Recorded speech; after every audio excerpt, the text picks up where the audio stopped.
Winter is just around the corner here in Australia, so let's head back to the beach before it's, free eternal summer. Oh, so this is the season where Rin and Haru take a trip down under, and then they went to Australia? Well, the first season ended on so many good feels, so how can they top that?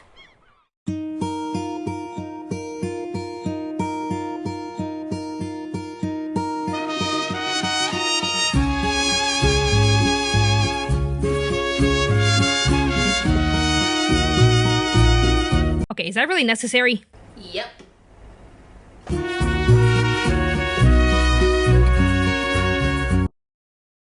Well, let's just say this season got to me.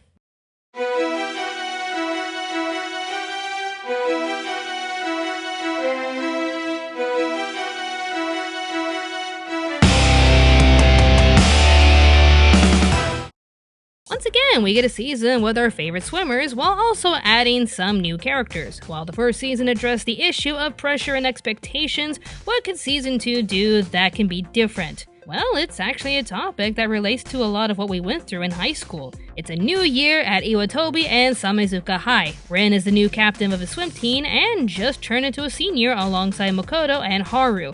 While we see the boys practice for their next competition, we see our seniors reacting to their futures. Rin's not too worried as he knows exactly what he's going to do for his future as well as know how to do it. Makoto is leaning between his options and is struggling to make a decision. Haru, however, doesn't address the situation and just continues to swim, ignoring his future obligations. Will the stress of their future affect their competition? Will Haru figure out what he wants to do before it's too late? And who's this guy? Why does he hate Haru? Who would hate Haru? I mean, look at that face. He's a cutie. Mwah. So this season addressed the stress of every high schooler approaching their future as they decide what to do with their lives. It's never an easy question to answer for any kid going through this situation. We spent most of our lives following a system we've adjusted to, only to have everything change as we transition from childhood into adulthood. We witness our main three go through these transitions as well as see a different perspective of the same situation through Ren's old friend, Sosuke, a high-level swimmer with a promising career, but something's holding him back at the same time. This is an analysis I like to save for spoiler territory, so let's get to the fun part, shall we? I just gotta push this depressing scene out of the way. Oh. There we go. For the non-spoiler territory, let's address what's different in this season. The dubbing cast is the same, but now we have Ian Sinclair as Sosuke and Jerry Jewell as Momotaro. Both are pretty good for their roles, but I kinda felt Jerry was a bit too deep for Momo. It's just a minor nitpick, since he makes a cute little otter. They called me the Otter. Well, that's a thing. I still believe Jenny Young Bosch is the better casting choice for the series as Makoto, but as for the worst, I may have to change it. Yes, Ko is still pretty bad, but I found something worse. Something so hilariously bad from this dub that I had to have some fun with it. So like I said before, Rin and Haru traveled down to my neck of the woods, Sydney, Australia. Before I address how well the scenes were for this segment, I must address two of the characters they meet along their travels. Ren meets up with the couple who looked after him when he was studying abroad, Russell and Lori. In the original Japanese dub, Russell was voiced by Andrew Bongiorno and Lori was voiced by Talina Lee. Both actors from Australia, and they were written speaking English in a scene where Haru didn't really understand what they were saying. G'day, Haru. I'm Russell, glad to know you. And I'm Lori. Rin's told us all about you. The English dubbing, however, had to change the script significantly, since we couldn't have an English-speaking character not understand Australians, now can we? Instead of trying to find a way to hire the old actors back, they recasted the parts to Christopher Bevins and Rachel Robinson. The end result was... What are you doing? Seriously? G'day, Haru. Any friend of Rin's a friend of mine. Wonderful to meet you. I feel like we already know each other. Kinda insulting. Almost very insulting. Wow. Just to have a good laugh with this, I invited some of my friends and fans of the show to watch the clips back to back and see how they reacted. All of them, mind you, being Australian residents. This one's a cat. His name is Kevin. I'm Russell, glad to know you.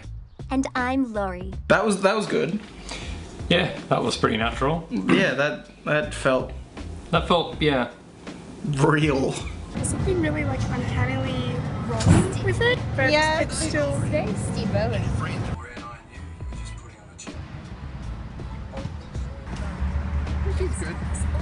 Any friend of Rin's a friend of mine. Wonderful to meet you. Any friend of Rin's a friend of mine. Oh. Wonderful to meet you. I feel like we already know Oh. oh god. So much worse.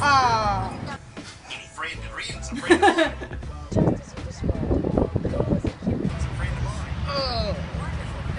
You gave it a bright face. She's not too bad, but he's just way too much. Like the cliche. Yeah. He sounds like Crocodile Put Dundee. a shrimp on the barbie. Yeah. Yeah. Okay. Borderline insulting. Well, I thought the American version was a bit put on. Couldn't they have just hired somebody who could speak Australian though? How is that a thing? Just who thought this was okay? I prefer the Japanese version. Yeah, same. Like, Even if way it better. sounded, yeah. Even if it sounded a bit weird, it wasn't sounded as, more like, natural. Yeah, it wasn't as like campy and like horribly overdone. So if the Japanese was Australian, the American was Tasmanian. Do you know anyone who speaks like that in your life? Nah, not really. They could have just gotten Australian actors. Come on, why? Cool as a cucumber. This is clearly like in Sydney. Cool as a cucumber. Tight as a dingo's anus we are. Awful. It was, that was horrible. Yeah. To be fair, the American one was more enjoyable, but only because, you know. I would say the Japanese version would be the best version because it sounds the most organic. It's a bloody shame. It's a bloody shame. That's what it is. Yeah. No. I feel like I have to play that again, just one more time. You gave it a brave face, but we could tell.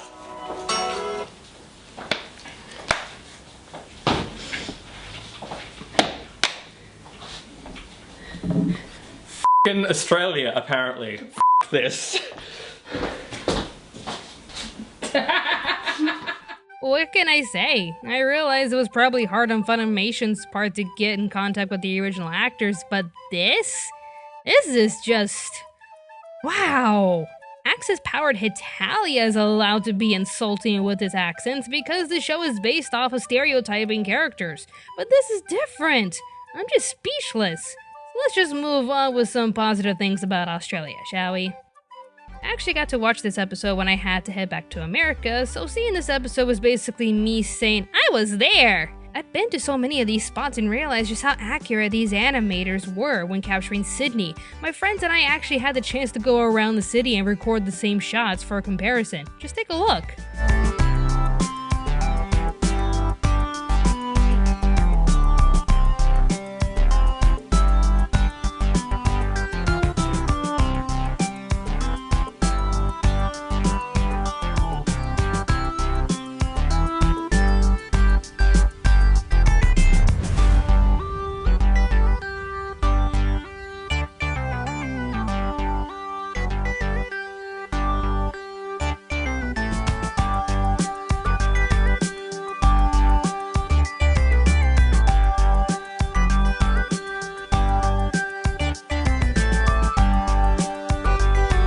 Let's go swimming.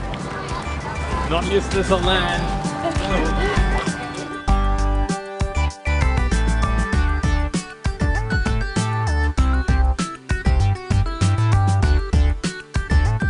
That was a fun day for us all, but one thing boggled my mind. This shot here of the North Sydney pool made me want to scream at the screen, look behind you! Luna Park is right there! I want to see you guys animate that freaky looking face. Though the one in Melbourne is much worse.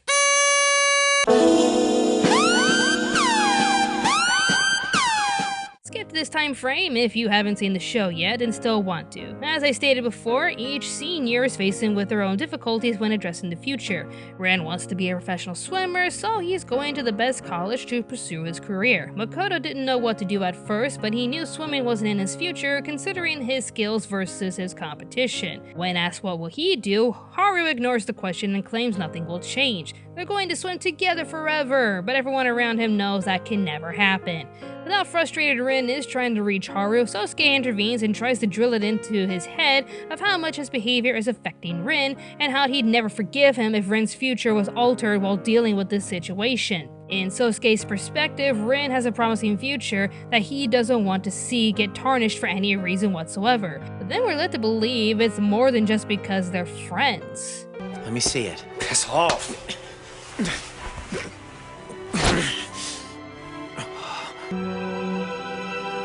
When did this happen? This morning. It's really not as bad as it looks. Oh, come on. You and I both know it didn't happen this morning. The truth is, I injured it about 2 years ago. And there you go! Sosuke is the senior who had his entire future planned, only to have one accident ruin everything. Because the damage to his shoulder was so great, he can never be a professional swimmer, and now needs to rethink his future. Damn, that's pretty brutal. But it does show life can't always be kind. Hence why Sosuke is desperate to see his best friend succeed, as well as threaten Haru to either grow up or leave Rin if his behavior is only going to cause more trouble for him. Even still, Haru keeps to his ways, as we see here. He suddenly has a crisis in the middle of a competition, and all because he truly believes he's not swimming the way he wants to. Haru only wants to swim free, so he's not going to let the college sponsors tell him what to do and what not to do. He doesn't want anything to change and believes nothing will ever change. They can all swim free and keep swimming no matter what, until Makoto dropped the bomb. I'm going to college in Tokyo.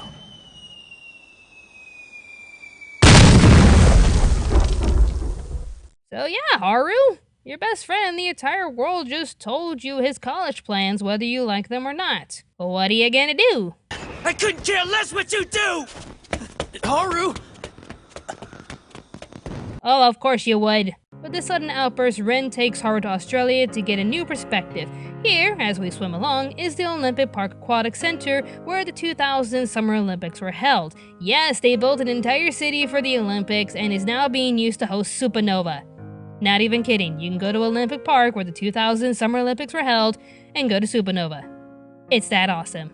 Rin shows him that he can still swim free and maybe even have a future where he can swim in these grand arenas like this one. Swimming doesn't have to be a chore as long as Haru is happy with it.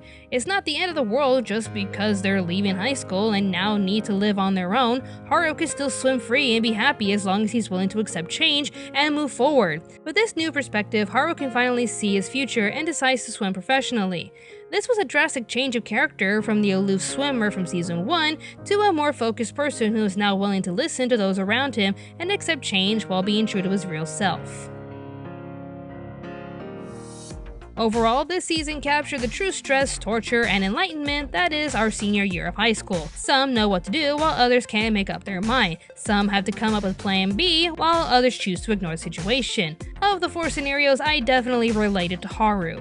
I didn't know what I wanted to do or how to get into college of all things, but I kept ignoring it until I was forced to realize that change is coming. They sold me a high school ring. I now have a Letterman's jacket. They asked for my gown size. I'm going to prom.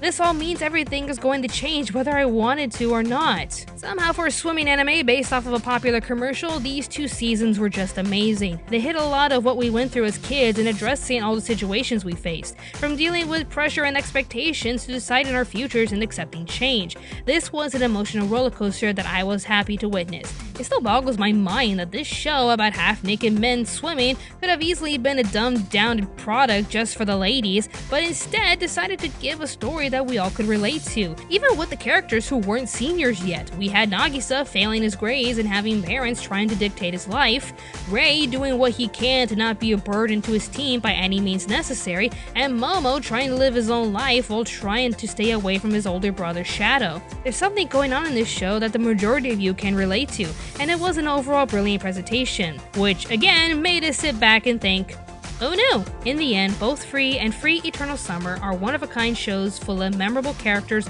and a heartwarming story that we can easily understand. If you wish to watch the series, Crunchyroll has all the episodes on their site, but you can also purchase the DVDs from Funimation's website and Mad Men if you live in Australia. They actually announced recently that Season 1 was going to be available on DVD, finally, so be sure to get your copy when it's out.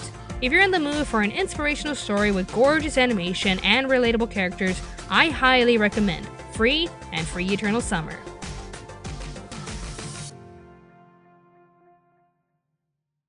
Quite, stereotypical, but still it sounds Yeah, like an actual person that would live here. It sounded a bit forced. You need to shush. You're like tearing up with laughter. Okay, I'm not sure how bad this is gonna be, but Americans doing an She's like actually crying. Robyn's actually crying. She's laughing that much. She's going red-faced and everything. The actual tear, your face is leaking. How's the crying? How's the tears? Just get over it. Thank you for watching our review. With how everything is going down in YouTube, we'd really appreciate it if you liked this video as well as sharing it with everyone you know. It's the best way you can support us for free. I just reviewed a show called Free. If you wish to support us through Patreon, you could possibly win a chance for us to make a review of your choice by any reviewer of your choice. We also sell some merchandise such as posters from Store Envy and some awesome t-shirts on Teespring. We're going to bring this design back in spirit of this review, so click on the link down below if you wish to have this t-shirt for yourself. Be sure to follow us through our social media pages like Facebook, Twitter, Instagram, and even Tumblr. If you like what you see here, be sure to like this video and subscribe to our channel. We also have a sister channel called Pop Spectrum where we review anything in pop culture. Thanks again for watching, and stay tuned, Anime America.